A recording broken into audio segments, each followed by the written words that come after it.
Welcome to another edition of Carnivore Radio, Carnivore Bites. I'm your host, Jeff Sherman, along with Dr. Eric Lopkin.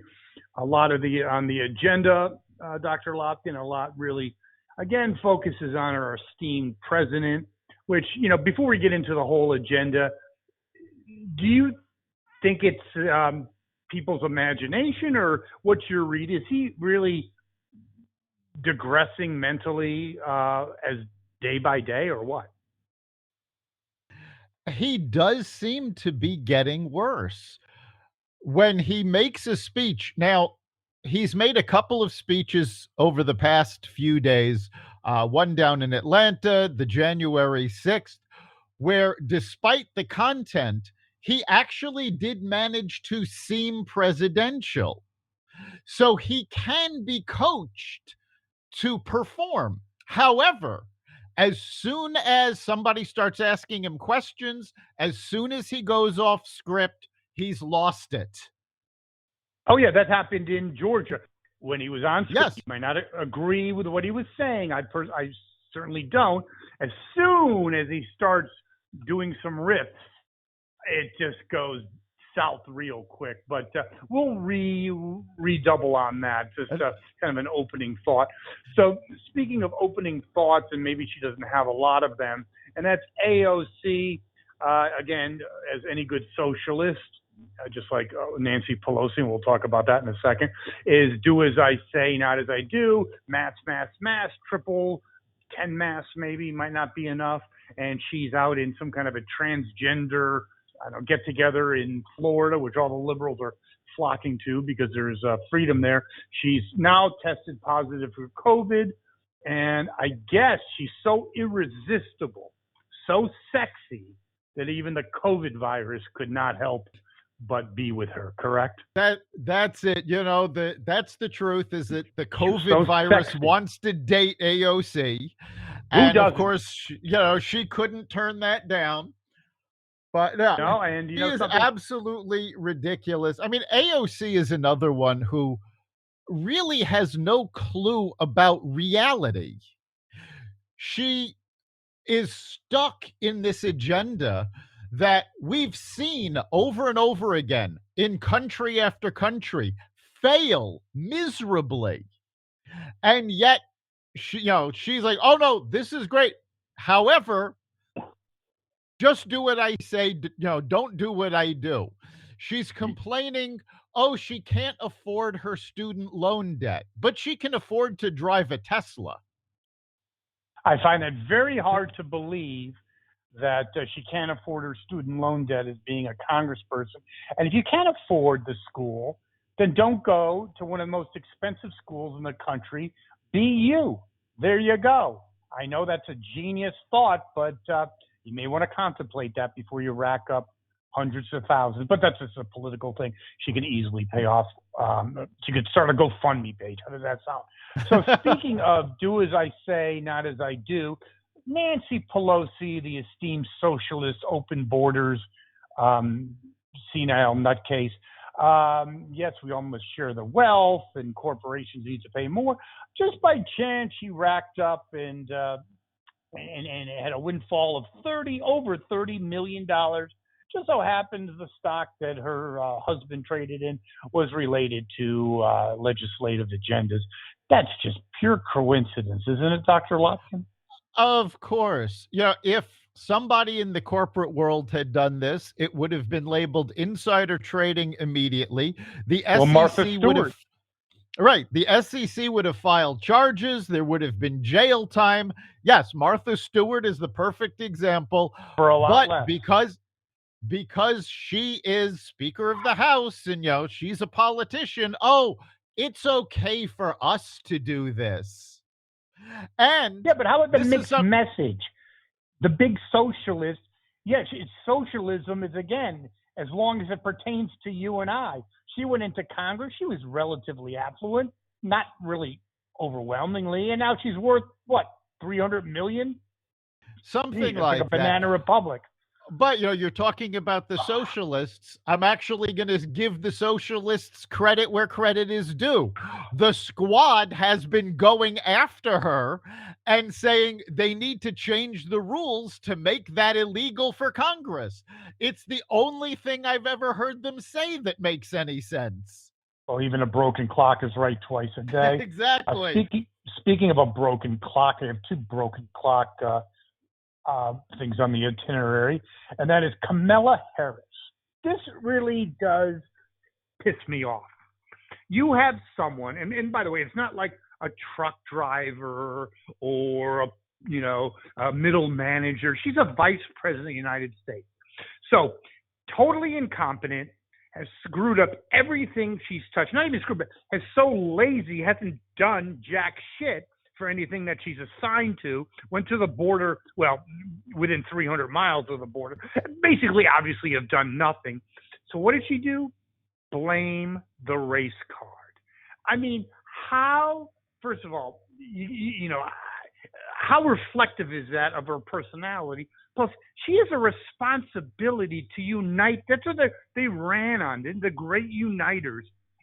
They've been the most divisive administration since Obama. But it's just good, I should say, good moral character I'm sure you've faced or you've made mistakes. I've made mistakes. But I look myself in the mirror and say, Jeff, you kind of screwed that one up. I don't blame because I'm too tall, too short, whatever. Your comments.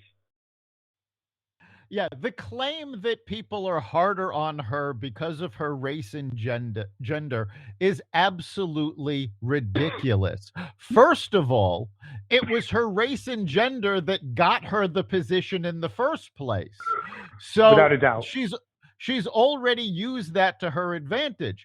But second of all, yes, the media has been criticizing her. Certainly the pundits have been criticizing her. But most of the criticism, especially from the liberal media, has been coming from people inside her office.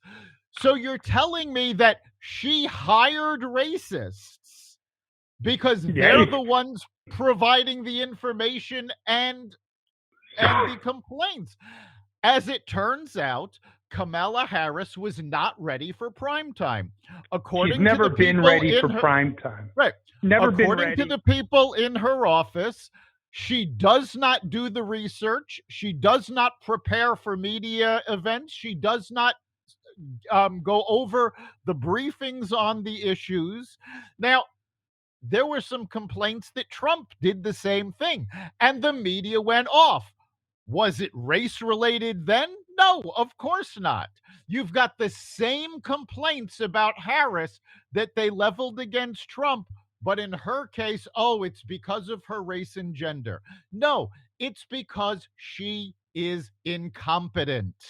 No question. But just to elaborate, I agree with you 100%, by the way, obviously, but also to elaborate a bit, it's not just her as vice president. Her whole life has been about checking the boxes or about, being connected with Willie Brown, literally and figuratively. But she's never had gravel in her gut. She's never had to dig it out. She's had a free ride. She was an ineffective senator, a crappy candidate, and she's a shitty vice president. It's called a trifecta. Yeah, her fellow Democrats have pointed out the fact that she has never had to work for a position. She was handed the district attorney position. She was handed the Senate position. She never really had to campaign for these. She never built up a rapport with her constituents. And now she's facing the backlash of that because she does not have that audience that's in her corner. She's never put in the work. It's always been handed to her. She's literally the definition of somebody who was born on third base and thought she hit a triple. Exactly. I thought that ended with George H.W. Bush, but it hasn't. Now, we've talked about this before, but sometimes things are just so unbelievable. Literally, Ripley's Believe It or Not.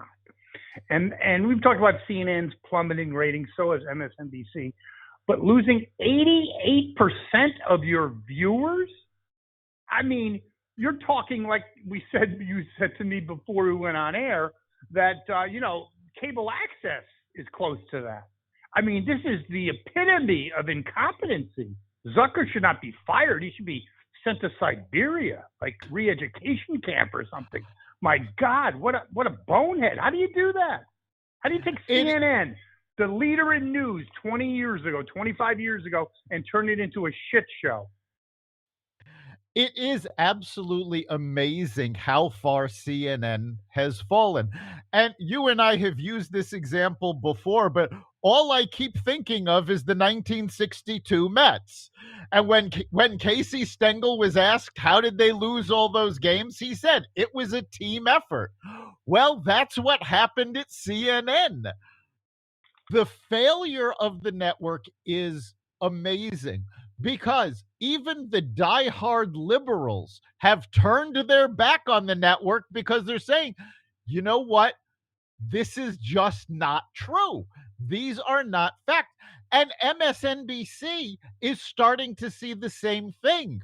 There was an uprising of viewers against Rachel Maddow because they were complaining.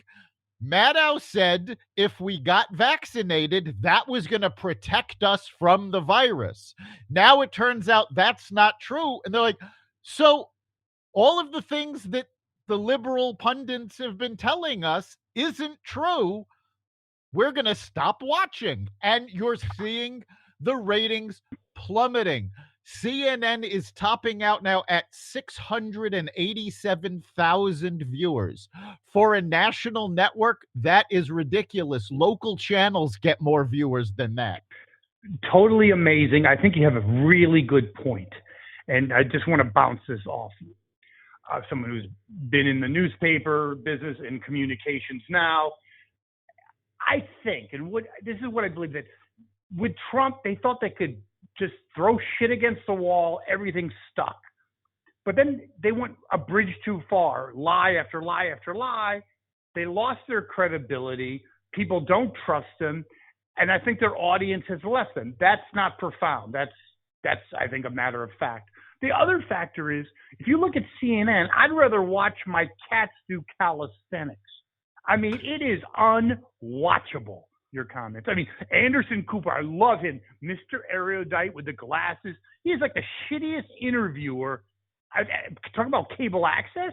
I've seen things on Avon Cable Access TV that are better interviewers than that. Yeah, no, CNN has problems with their on-air content because they pegged everything to going after Trump. And now they can't just do that because Trump's out of the spotlight, except in the heads of the diehard liberals, where he seems to live in perpetuity.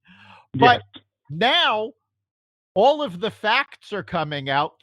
The Steele dossier that CNN pushed was fake.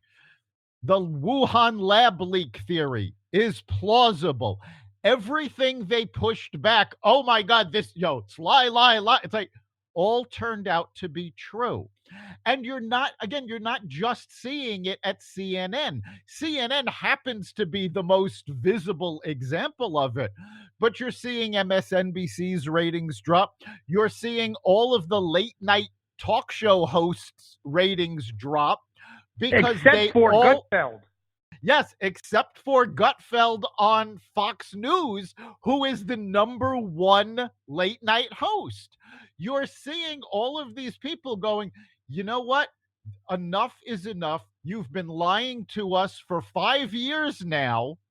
We don't trust you. You're not that funny. And you have Bill Maher. Bill Maher has been going after these guys over and over again, telling them, you have to stop this. You're just hurting yourself. Bill Maher just gave an interview, and it might have actually been in his book, I'm not sure, but it came out in an interview where he was saying he would rather